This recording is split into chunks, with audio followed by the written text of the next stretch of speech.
Today is an episode that is very close to my heart because we are going to be talking about how to cultivate creativity within you and the word witch. We're really going to be diving into what is the magic of creativity and what if you tried on the word witch to see what might happen when it comes to creating rituals that waken up your inspiration and creativity as a business owner, as a creator, and as that true creative that is probably hiding somewhere within you. I am so excited to have guest Kate Belew with us today. She is a word witch, a poet, a published author, and also a successful podcast host of the Tamed Wild podcast called Magic and Alchemy. They have about 500,000 followers on Instagram. She has a thriving Substack, and it's been really cool to watch her journey as well as her release her most recent book that we're also going to be talking about. Today, you're going to learn different rituals or practices you can use to wake up your inspiration and creativity. We're going to be dissecting really big themes, honestly, around religion and spirituality, getting really comfortable with new words of your identity, whether it's writer, poet, artist, whatever you might be afraid to fully claim as your identity. And we're going to dig into Kate's journey in this really organic conversation. So, with that, let's get into it. Welcome to Confessions of a Spiritual Entrepreneur. I'm Samantha Fackler, your host, business mentor, brand strategist, and someone who believes that building a business is one of the most spiritual journeys you can take. I am here to help you grow your business through proven strategies and aligned practices, so ultimately you can make more money while being in a state of ease. I've worked with brands that you, your mom, and your grandma know, almost 14 years in the brand and marketing space. But I am also spiritual. I love astrology, I keep crystals in my desk, and I'm a Reiki master. So I bring an extra little flavor to this conversation. Let's get into it.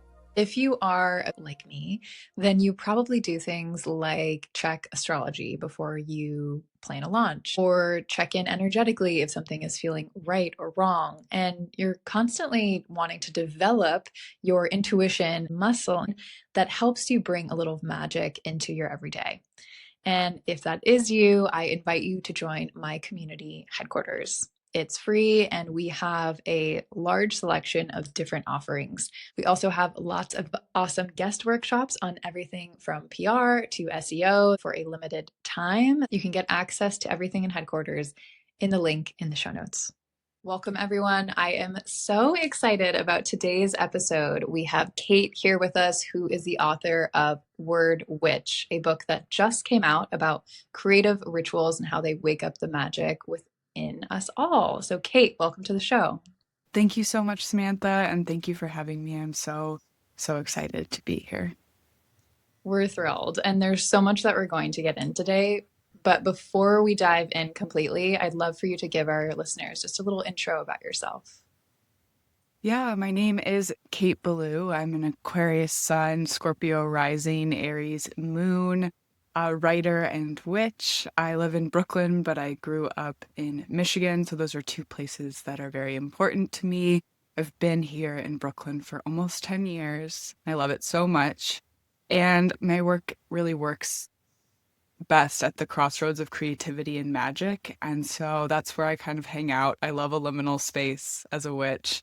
And I'm a forever student of poetry, of the stars, of herbalism. I have a master's in fine arts from Sarah Lawrence. I'm an initiated green witch. I've gone through an apprenticeship process. I love writing. I love my dog Banjo. And I love rituals and magic. And that's me. There's so many things in your work, Kate, that I've been drawn to. I know I recently read the book because it's fresh off the press of a few weeks ago. And it's all about waking up different creativity pieces inside us. And I think as someone who sees herself as a writer, writing is a huge part of my background and my business. And I know a lot of our listeners are the exact same. But the term witch is kind of a newer one that I think our listeners are getting acquainted to. And I know that witch technically means wise one, but when I was reading your book, you had a really beautiful way of defining witch, and I'd love for you to share that with our listeners. Yeah, well, first I want to say thank you for reading. That means a lot to me, and I hope it brought you some magic. But the word witch, yeah, the word witch, word witch, word witch. The word witch to me means somebody that lives in the cycles of our earth, that brings awareness to that, that ritualizes those things. Someone that is an advocate for our planet, someone that is living with a certain dedication or intention of ritual in their life, someone that seeks to cultivate magic and which can be, regardless of gender, of experience, of class, of race, a witch can be anyone that wants to claim that for themselves. And I think that it can be something that's really powerful to claim because there's very few things in this world that we can claim for ourselves, but I feel like both writer and witch are those things. And so saying, I'm a witch has sort of this way of being a bit of, I don't, the good trouble in the world or something, and I think that we need a lot of that right now. So, if witch resonates with you, you don't have to wait for someone to come and deign you a witch. It's a word that you can claim for yourself. I think the ritual piece too is one that we can pull apart Mm-hmm. because I think the word ritual, people can view it as this thing that they're supposed to do in a regimented way. Mm. Where I feel like in this context, ritual is very much like you get to create what that is. So, how would you define rituals? Yeah, I mean, I think the word itself is sort of like you're saying, like a set or a precise focus of things that we do. But I think bringing intention to that, and like also, like you're saying, it's something that we can make for ourselves. A ritual allows us to tap into something that is innately human. I mean, we have so many different rituals, like from birthday parties to solstices to the dishes. Like everything that we do as an act of being human can be a ritual if we have brought our attention and awareness to it. Yeah, I like that, especially the dishes one, because there are so many practical rituals we Yeah. do on a daily basis and don't even realize it. Imagine the energy that doesn't belong to you at the end of the day washing right down the drain with the dish soap. Most magic can be found in the mundane, I think. Yeah, and I think going back to kind of your definition of witches, the things that I noticed there are there's an act of creation and there Mm. is intention with that act of creation. And it seems with your mention of good trouble, it's like there's some sort of change that that is meant to bring about, whether it's a change in state of the person creating, like going through the ritual, or a greater change externally. Mm. Yeah, I love that thought. I feel like initiations are something that's super important for people, and so it's making them in a modern world like change is the only thing that's constant for us. So we might as well celebrate those moments and mark those moments and kind of create them, like you're saying, intentionally for ourselves because that is the most powerful thing that we can do. I come from a world of energetics, background in Reiki energy healing and meditation and all sorts of things. And I Hmm. do feel like when you bring energy and intention to something, it changes that, whatever that is, that container, that Hmm. subject. And so I feel like if we break down your definition of witch, it is someone who is bringing that intention to something that they feel is, yeah, ripe for that change. Mm, I love that. Yeah. Is which a word that you use for yourself or have considered using? Not before reading your book. Mm. I felt like it was I was a A new little, invitation.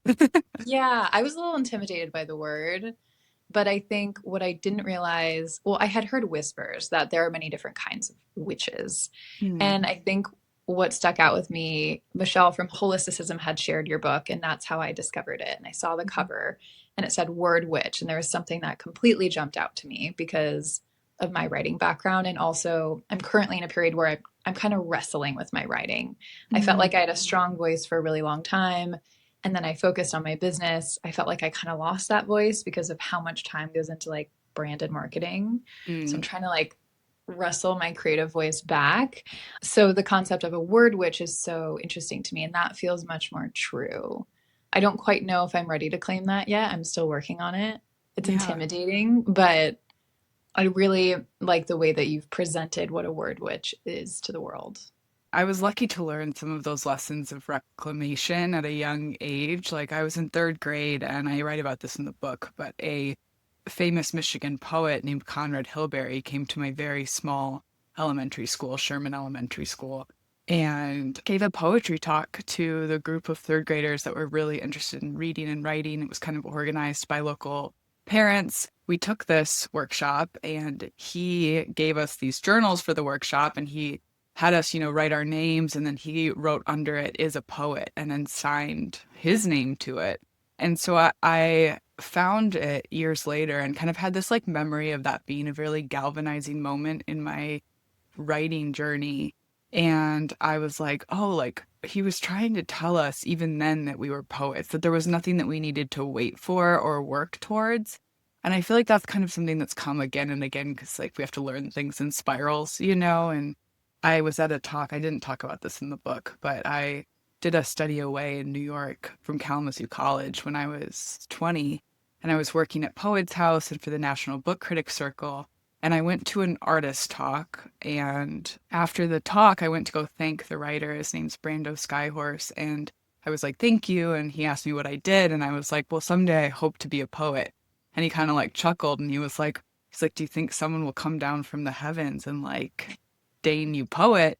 And I was like, now that you ask me that, I suppose not. And he's like, might as well just start calling yourself that. And I was, 20 years old living in New York. I'd never been here before. And I was just like, whoa, okay. And so those couple of threads, I feel like have really empowered me to claim that. And I feel like the word witch was another one of those, like always being weird, always being a bit on the fringe. I was kind of like, okay, like these are words that mean something to me and words have power. You said that was around 20. So have you found with the identity of being a poet, did you embrace it right then, or was it something more elusive that kind of went in and out of your identity? I'm curious the journey from there to now. Yeah, I mean, I was always writing poetry. I used to dictate poems to my mom.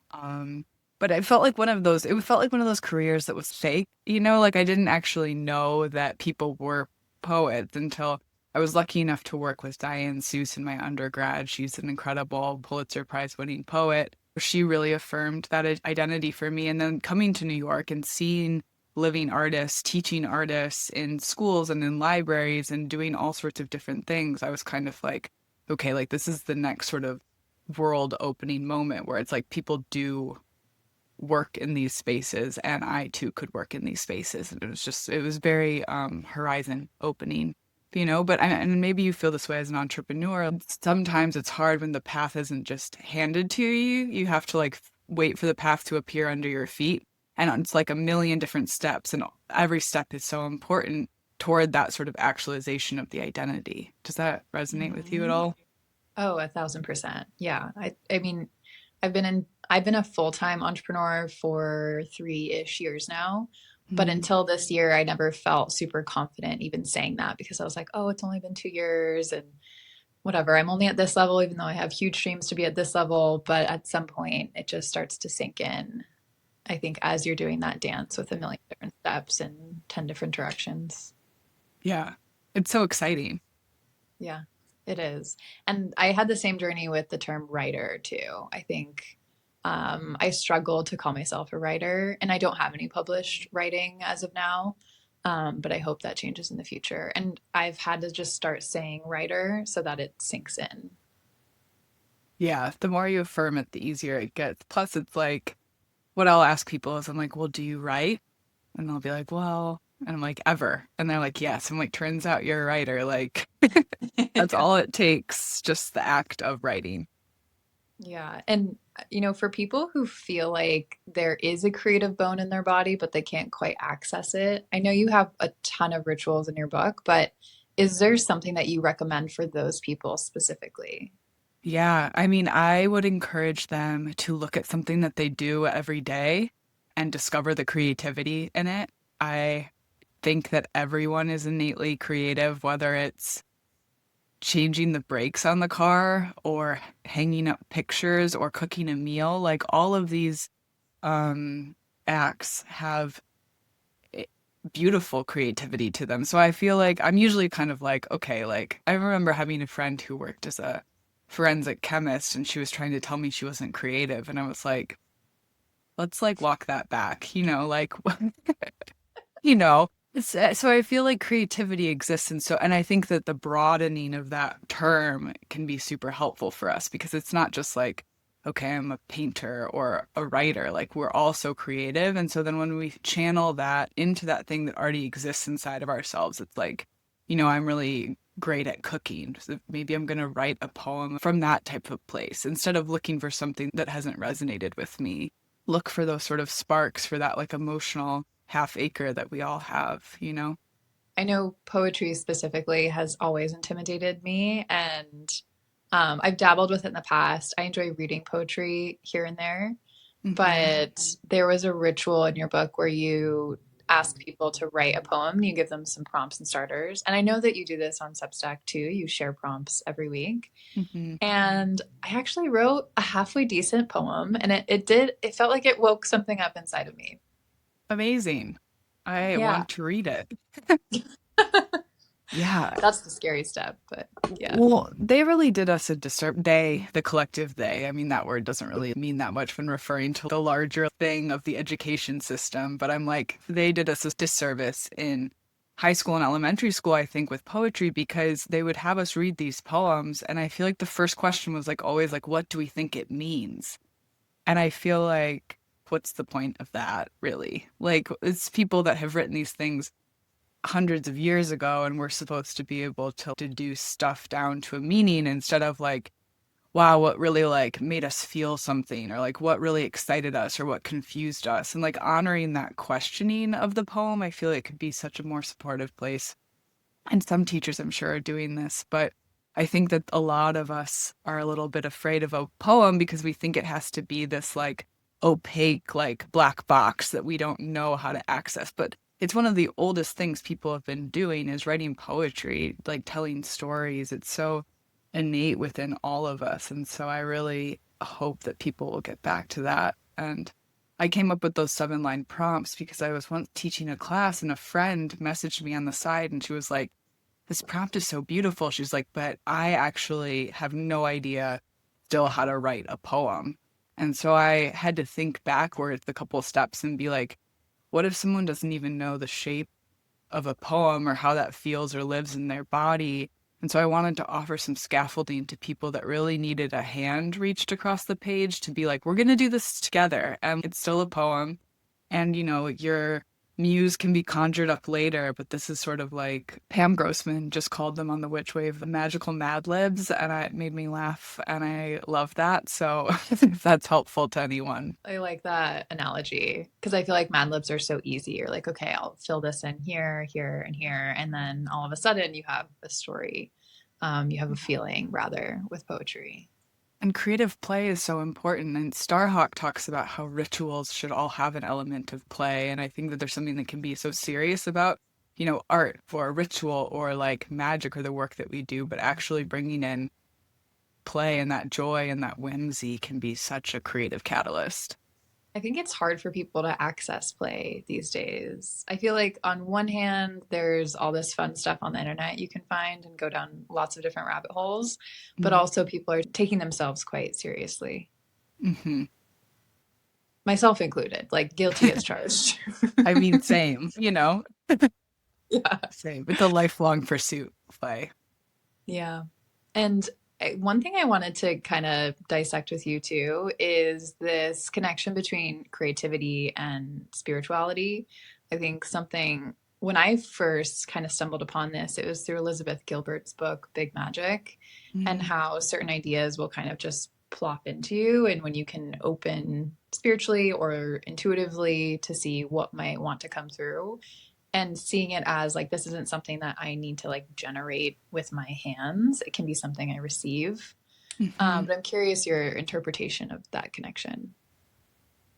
Yeah, I mean, I love that. I believe in that. It's kind of like, where do they come from? Like these poems, these things. It's quite magical, really, when I think about it. And I've not ever gone for a walk and not been able to write a poem about it if I didn't want to. Do you know what I mean? Like, there's this sort of like the world is full of poems just like waiting to be listened to and paid attention to. And so I feel like that is, I mean, it's a huge thing. It's like the book kind of invites folks to craft an altar and to craft this sort of receiving place, this listening place, so that those ideas and those images can be kind of conjured up. But yeah, I think that our creative practices are really in a conversation with the greater mystery that is everything, you know? Yeah. For someone, again, that's like trying to build that creative muscle, do you have a go-to practice that you use to connect to that yourself? Well, I love automatic writing, which I talk about in the book as sort of a way to get out of the conscious brain. It's a sort of writing by hand very quickly with an anchor statement for a set amount of time to try to conjure up strangeness or visions or connection to higher self, ancestors, deities, whatever resonates with you. That's something that's available to all of us. And I think that that can be a wonderful practice. Or, like I said, going for a walk. I can solve almost any creative problem by taking a break and doing that.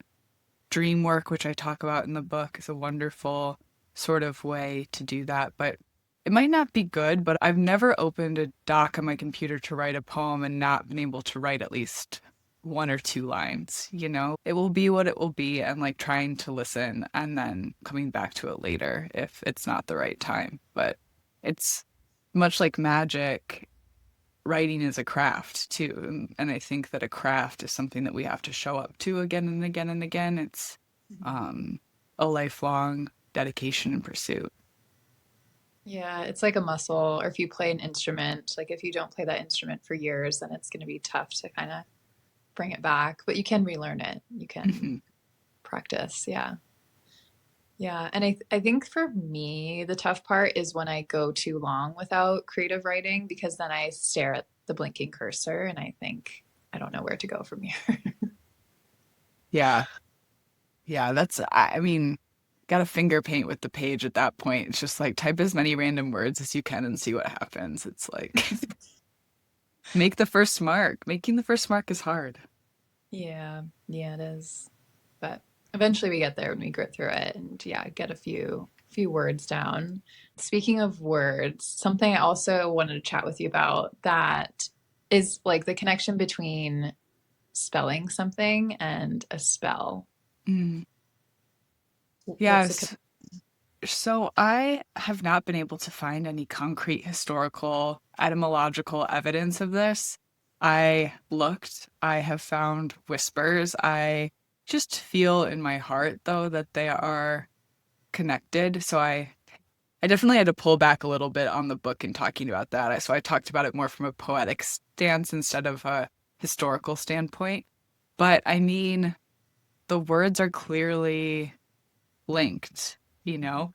You're going to spell out a word, you're going to spell out your intent. I think that a lot of magic, and I quote Amanda Yates Garcia in her publication Mystery Cult, which is wonderful, talking about relationship and resonance as an important part of magic. And so I think that much like how when we're creating spells and we're working with symbolic action and correspondence, which is how we generate our spells and our rituals, words on the page have the same sort of symbolic action and correspondence. Like you can look at a page and you can see giraffe spelled out. And though there's no giraffe on the page, you can still see the giraffe. And so it sort of spells out the story. It creates this resonance in the page that is akin to those two things, if that makes sense.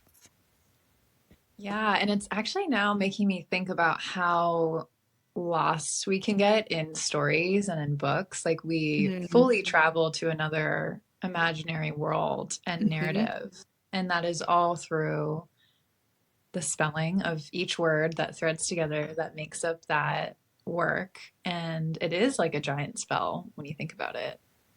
Yeah. Ooh, I'm a little shook thinking about that right now, actually. I know it's also one of those things. It's like a little meta, like writing about writing is like funny because you're like, wait, where am I? And then it's like, okay, wait, here.